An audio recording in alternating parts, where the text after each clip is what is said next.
बढ़े और आपको बताएं कि कराची में करोला गैंग के बाद अब रिक्शा गैंग मुतारिक हो गया। दिन दिहाड़े असलहे के जोर पर शहरी से कीमती मोबाइल और नकदी छीनकर फरार हो गए। 4 रुकनी गैंग में खातून भी शामिल है। इसी हवाले से मजीद तफसीलात जानते हैं शाइस्ता जैदी से। जी शाइस्ता, अपडेट कीजिएगा। जी बिल्कुल, शहर कायद में है करोला गैंग के बाद जो है रिक्शा गैंग जो है वो मंजर-ए-आम पर आ गया है। 3 मर्द और एक खातून पर मुश्तमिल ये गैंग है जो गन पॉइंट पर जो है शहरियों को लूट मार का निशाना बना रहा है। इस वक्त एक शहरी हमारे साथ मौजूद हैं, उसके साथ भी डकैती का वाकया पेश आया। आइए पूछते हैं उनसे कि उनके साथ डकैती का वाकया कहाँ पे पेश आया और कौन लोग थे जिन्होंने इनको लूट मार का निशाना बनाया। बताइएगा क्या वाकया हुआ।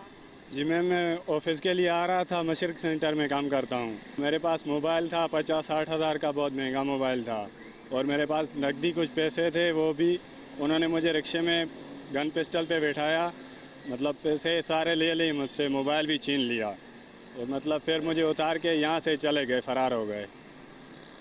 जी बिल्कुल, शहरी का कहना है कि मुलजमान जो है इनको डकैती का निशाना बना के यहाँ से फरार हो गए। यहाँ पे कैमरे भी नस्ब हैं। शहरी का यही कहना है कि कैमरों की मदद से, सीसीटीवी फुटेज की मदद से इनकी लूटी हुई चीज़ों को रिकवर करवा के इनको वापस करवाया जाए।